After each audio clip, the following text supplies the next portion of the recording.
어릴 때 제가 본 제 아버지는 전쟁돼서 맞은 총의 상처로 인하여 밭에 가서 들에 가서 일할 형편이 되지 못하셨던 것 같습니다. 그래서 논일을 하고 밭일을 하는 것은 제 어머니 몫이었습니다. 일을 하시다가 끼니 때가 되면 서둘러 집에 들어오셔서 쌀을 잃어 밥을 하십니다. 그때는 왜 그렇게 쌀에 돌이 많았던지 쌀 저루가 있어서 그걸 잃어서 밥을 합니다. 그러면 가끔 돌이 씹힙니다. 한 번은 제 아버지가 밖으로 달려나가시더니 식사 중에 지게를 지고 들어오시더래요.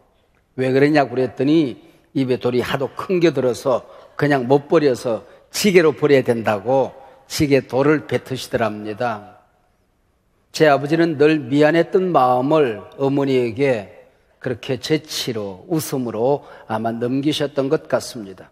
근데 돌이라고 하는 게 꼭 어려운 사람의 입에서 걸리거든요. 할머니가 한 번은 돌을 씹으셨어요. 그래서 잔소리가 시작됐습니다. 그때 제 아버지가 그러시더랍니다. 할머니 얘기예요. 역시 어머니 그냥 드세요. 그래도 돌보다는 밥이 많잖아요. 그러시더랍니다. 그래서 웃고 말았다지요. 밥에 돌이 있을 때에 돌보다 밥이 많다고 웃을 수 있는 여유, 귀한 마음 아닐런지요. 우리가 사는 이 세상 좋은 일도 있고 나쁜 일도 있습니다. 우리 곁에는 언제나 선도 있고 악도 있습니다. 세상에는 행복도 있고 아픔도 있지요. 구원 공동체, 교회 안에도 알곡이 있고 쭉정이가 있습니다. 심지어는 가라지도 있고 가짜 교인도 있을 수가 있습니다. 그때마다 여러분 눈에 돌이 보입니까? 밥이 보입니까? 여러분을 괴롭히는 가라지가 보입니까? 그래도 알곡이 많지 하는 생각, 그래도 내 인생사에 좋은 일들이 많지 하는 생각이 듭니까? 건강한 품성입니다. 오늘 비유에 담긴 하나님 나라 8번째 시간, 알곡과 가라지 비유입니다. 본문의 초점을 어디에 두고 성경을 읽을까 많이 고민했습니다. 가라지에 초점을 들고 읽어보기로 했습니다. 그래서 제 앞에 그렇게 써두었습니다. 내가 혹시 가라지? 물음표. 교회 안에도 가라지는 있다 그렇게 써놓고 읽다 보니까 이건 아니다 싶었습니다. 가라지가 불타는 최후의 심판의 방점을 두고 성경을 읽어보았습니다. 우리가 가라지를 뽑을까요? 혹은 뽑는 것만이 능사는 아니다 그렇게 써놓고 성경을 읽었습니다. 본문을 읽고 또 읽다가 돌을 보지 않고 밥을 보기로 결정을 했습니다. 알곡에 초점을 두고 행여 알곡 다칠까봐 그렇게 제목을 잡고 하나님의 말씀을 읽고 준비했습니다. 하나님의 관심은 언제나 한 톨 알곡에 있는 것입니다. 오늘 본문 29절입니다. 가만두라. 가라지를 뽑다가 곡식까지 뽑을까 염려하노라. 이것이 본문을 보는 안경입니다. 하나님의 눈은 온 세상을 살피시지만은 그 초점은 언제나 구원 얻은 당신의 자녀 한 사람에게 집중되어 있는 겁니다. 돼지 수천 마리를 바다에 던지고서도 한 영혼을 구하는 게 우리 주님의 마음이지요. 장독대에 생쥐가 왔다 갔다 합니다. 돌을 들고 탁 내려치려고 하다가 손을 내려. 왜요? 장독 깨질까 봐. 이게 주인의 마음이지요. 하나님은 가라지 하나람을 뽑다가 알곡 신자, 알곡 자녀 한 사람 다치는 것 원치 않더라 그런 얘기죠. 그러므로 본문의 핵심은 행여 알곡 다칠까봐가 맞습니다. 오늘 비유를 말씀하실 때 24절 천국은 그렇게 시작합니다. 알곡과 가라지 비유 역시 천국 비유의 한 부분이지요. 여러분 머리에 천국이란 말을 들을 때에 죽어서 가는 미래적인 천국만 생각나는 분들은 마태복음 13장 천국 비유를 읽으면서 잘 이해하기가 어려울 겁니다. 물론 미래적인 천국 없이 현세적인 천국을 이해할 수 없지요. 미래적인 천국, 천당만 생각해도 천국 개념은 이해가 안 되는 겁니다. 우리가 하나님을 아버지로 모시고 예수를 그리스도로 영접할 때에 내 안에 하나님의 다스림, 통치가 일어납니다. 내 삶의 중심에 우리 예수님이 와 계시지요.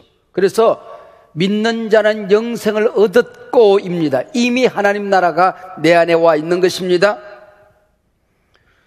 이분들이 이제는 이 세상 살아가다가 하나님이 오라 부르시면 나군에 들어가게 되는 거예요. 영원한 하나님 나라에서 살게 되는 것이지요. 구원 얻은 하나님의 자녀들이 모이는 교회 안에 이미 하나님이 와 계십니다. 하나님의 다스림이 이 예배 안에도 있는 것이죠. 교회는 천국 공동체가 맞습니다. 여러분, 하나님 나라가 어디에 있습니까? 물었을 때에 여기 있다 저기 있다 해도 하나님 나라는 너희 안에 있느니라 우리 주님이 말씀하셨습니다. 여기 너희 안이 어딜까요? 영어로 말하면은 in으로 보느냐 among으로 보느냐 조금 차이가 있어요. 너희 안에 있느니라 이것을 in으로 보면 내 안에 있는 겁니다. 예수를 구주로 모신 내 삶 안에, 내 영혼 안에 하나님 나라가 있다는 뜻입니다. 음왕이라고 하면은 예수님이 계시는 이 자리, 제자들이 모여있는 이 자리, 하나님의 다스림이 나타나는 이 자리가 하나님 나라다 그 얘기지요. 교회 공동체 안에 하나님을 아버지로 모시는 사람들이 모여서 예배하고 서로 섬기고 살아가는 이 자리, 여러분의 가정 그 한복판, 거기가 하나님 나라다 그 얘기입니다. 하나님 나라는 하나님의 다스림이 있는 곳입니다. 시간적인 개념이 없어요. 여기서 예수를 그리스도로 왕으로 모시고 나면 여기도 하나님 나라가 시작이 되어지는 것입니다. 그가 숨을 다하여 저 세상에 눈을 뜨면 거기도 하나님 나라가 되는 것이지요. 이 땅에 하나님 나라는 교회, 성도들이 모인 자리입니다. 이 하나님 나라는 이미 왔습니다, 우리 가운데. 그러나 아직 온전히 오지 않았습니다. 신학에서는 이미와 아직 이 역설 관계에 있는 게 하나님 나라다 그렇게 말합니다. 우리가 하나님을 아버지로 모시면, 예수를 왕으로 모시면 궁극적인 승리는 이미 결정이 되어졌습니다. 그러나 온전한 승리는 우리가 새하늘과 새 땅에서 보게 될 것이지요. 여기 하나님의 공동체입니다. 근데 여기에 알곡들만 있는 것이 아니라 가라지가 있다는 겁니다. 우리는 반드시 교회의 승리를 믿습니다. 그러나 완전한 승리는 새하늘과 새 땅에서나 나타나게 된다 하는 겁니다. 농가 밖엔 곡식들이나 자라야 되는데 제가 어릴 때에 농사 짓는 거 보면 논에는 벼와 함께 피라고 하는 게 있었어요. 보리 농사를 지으면 보리와 함께 깐북이라고 하는 게 있었어요. 팔레스타인 밀농사에는 언제나 가라지라는 독보리가 있었다고 하는 것입니다. 여러분, 이게 세상사라고 하는 겁니다. 언제나 악과 선이 있는 곳 거기가 이 세상입니다. 예수께서 천국 백성을 얻기 위해서 인간의 몸을 입고 이 땅에 오셨습니다. 십자가에 피 흘려 구원의 복음의 씨앗을 뿌리셨습니다.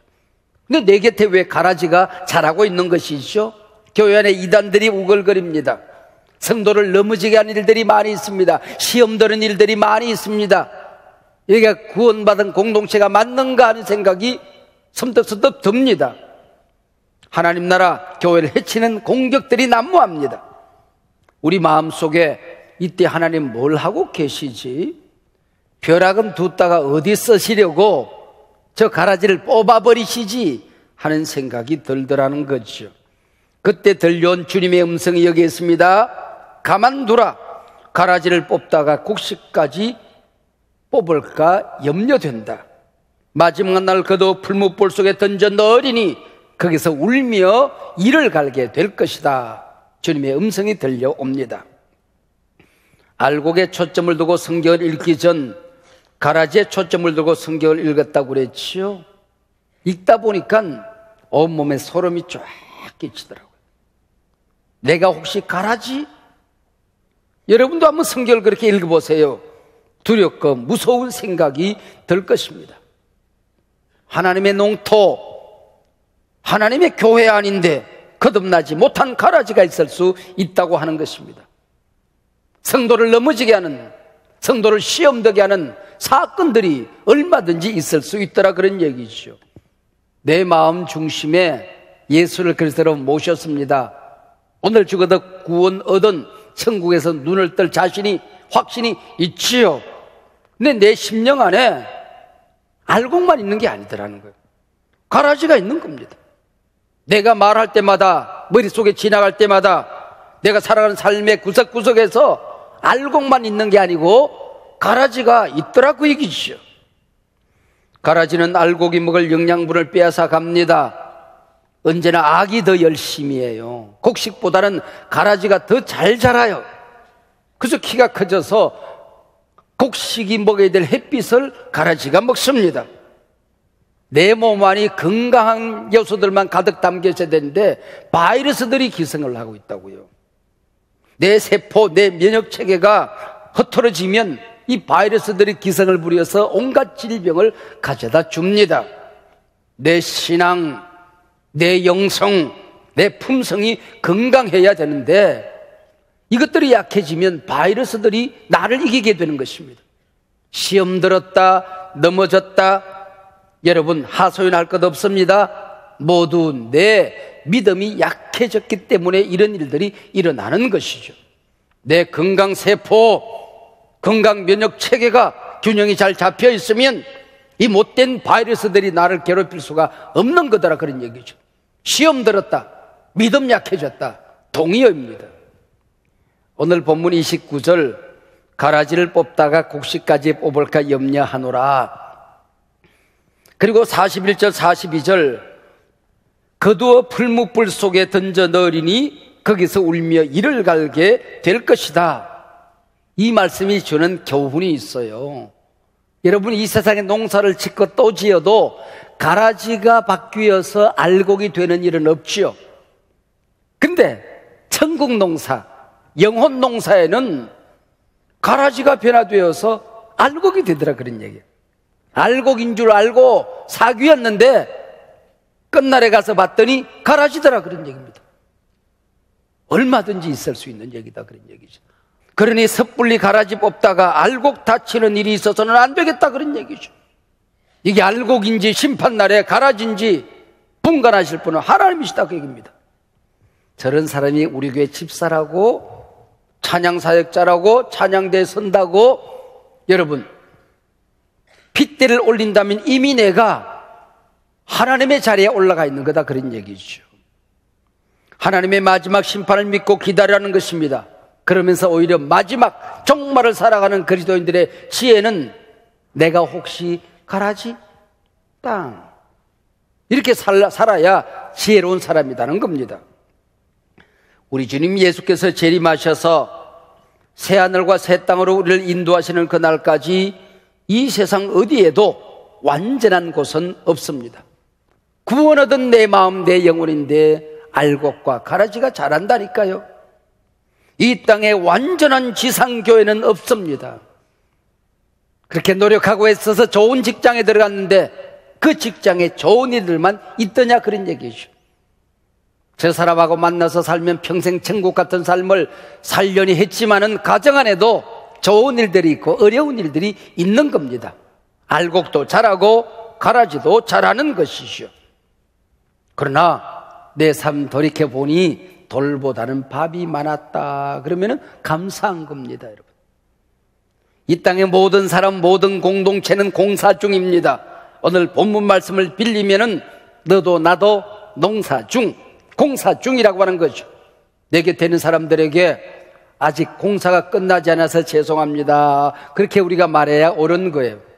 너도 공사 중, 나도 농사 중입니다. 완성은 없습니다. 교회 지나친 완전성을 기대했다가 교회가 뭐 이래? 상처받고 교회를 떠난 사람이 있습니다. 여러분, 그가 알곡일까요? 그가 혹시 가라지?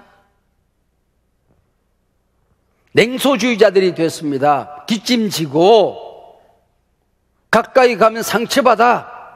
그리고 빈둥빈둥 냉소하고 있습니다. 그가 혹시 가라지? 내 마음에 안 든다고 이 사람 비판하고 저기서 불평하고 함부로 입을 엽니다.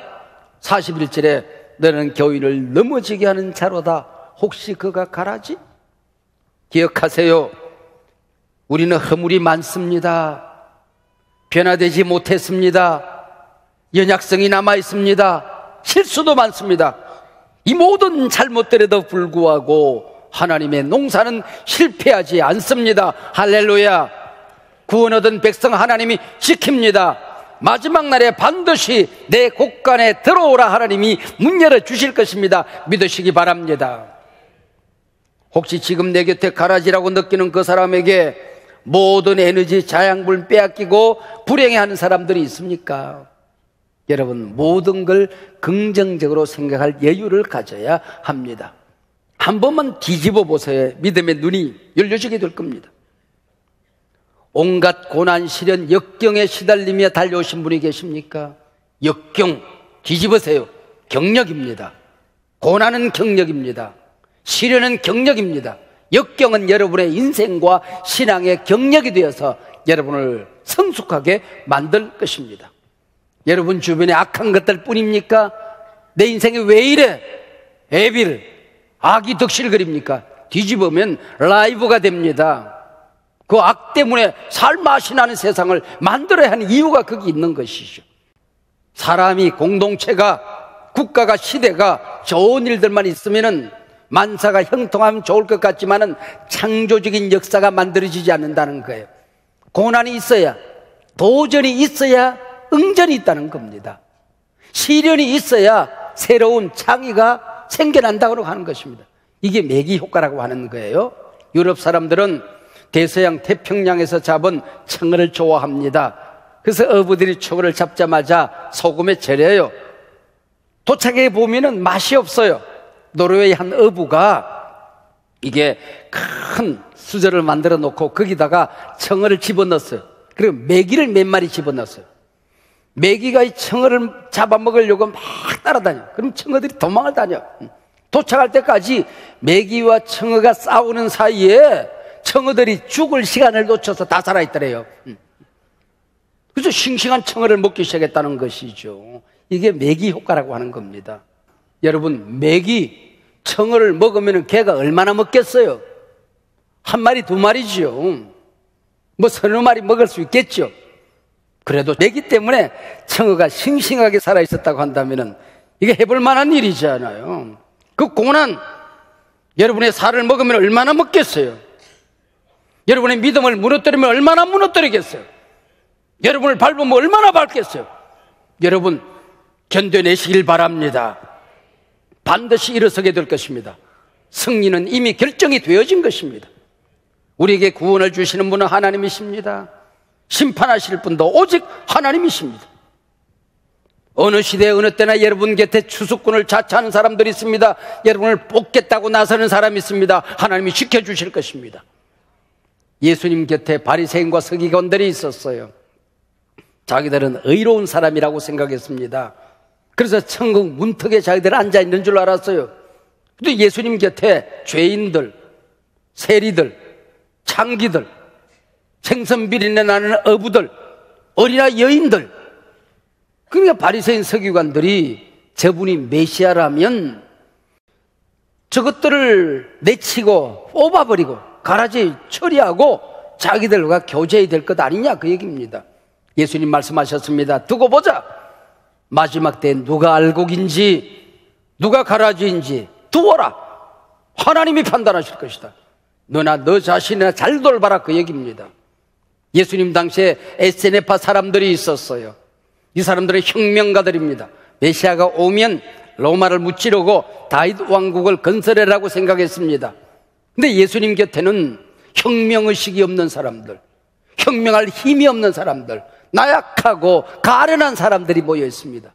이 세네파 사람들이 얘기했습니다. 저 가라지들 뽑고 당신이 메시아라면 우리와 함께 로마를 무찌르자, 혁명을 일으키자, 우리가 그토록 오랜 세월 기다리던 다윗 왕국을 건설하자, 그 얘기이시오. 근데 예수님께서는 지금은 은혜의 때다, 구원의 때다, 복음의 때다, 회개하라, 복음을 믿어라, 심판은 마지막 날 하나님이 하신다, 그 얘기입니다. 중세 교황청은 온갖 금으로 장식된, 보석으로 장식된 성당을 지어놓았습니다. 성당을 둘러싸고는 성곽을 도는데 몇 시간이 걸립니다. 유럽의 황제를 세우기도 하고 폐하기도 했습니다. 하나님이 살아계시다면 이 정도는 돼야지, 하나님이 살아계시다면 교회가 이 정도 권위는 있어야지 라고 생각을 했습니다. 그러나 아무리 봐도 성경이 말하는 교회는 아니었습니다. 복음은 없었습니다. 이때 일어난 사람들이 종교개혁자들입니다. 복음으로 돌아가자, Back to the Bible, 성경으로 돌아가자, 구원은 믿음으로 얻는다 외치기 시작했습니다. 교회가 교회다워야 하나님이 역사하시고 임재하신다고 외쳤습니다. 그래서 로마 교황청은 이런 사람들을 처형하기 시작했습니다. 가라지들, 못된 것들 불태워서 죽이고 목베어 죽였습니다. 루터가 종교개혁을 시작하기 이전에 수많은 개혁자들이 죽어갔습니다. 그들은 가라지가 아니었던 게지요. 루터, 칼뱅, 쯔빙글리, 죽은 이름 없는 수많은 종교개혁자들, 그들 때문에 주님의 심장 속에 있는 그 교회가 오늘 이 땅에 존재하게 된 것입니다. 복음이 살아 역사하는 교회를 우리가 볼 수 있게 된 것입니다. 은혜 시대, 복음 시대를 살아갈 수 있게 된 것입니다. 할렐루야. 한국 초대교회 시절 김제군 금산면에 조덕삼이라는 분이 계셨는데 부모 대대로 부자로 잘 살던 집안이었습니다. 이 집안에 복음이 들어가서 이 집안을 중심으로 금산교회가 세워집니다. 바로 그 집에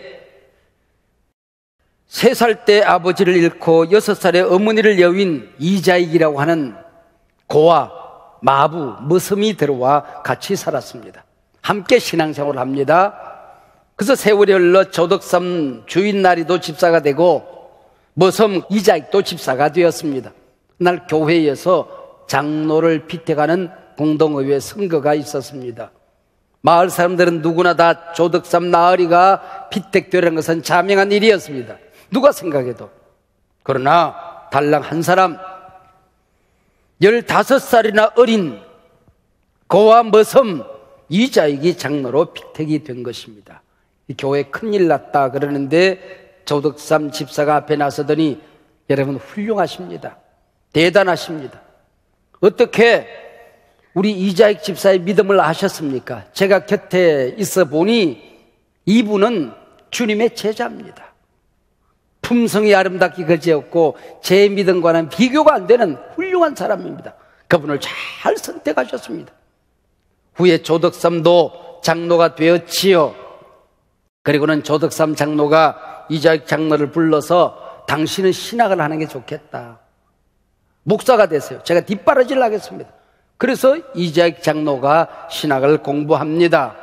그리고 목사가 됩니다. 바로 그 교회 금산교회 담임 목사로 부임을 합니다. 평생 조덕삼은 자기 집 머슴 이자익 목사님을 하나님처럼 받들어 섬겼다는 것입니다. 이게 교회라고 하는 것입니다. 그 누구도 쭉정이 가라지가 없는 세상, 이게 천국입니다. 내 곁에 가라지가 있어도 최후의 심판은 하나님이 하신다. 아무리 내가 약해도 내 안에 예수님이 계시면, 믿음이 있으면, 은혜 씨앗이 있으면 반드시 나는 알곡으로 창곡 곡간에 들어가게 될 것이다. 가만두라. 가라지 뽑다가 곡식까지 뽑을까 염려된다.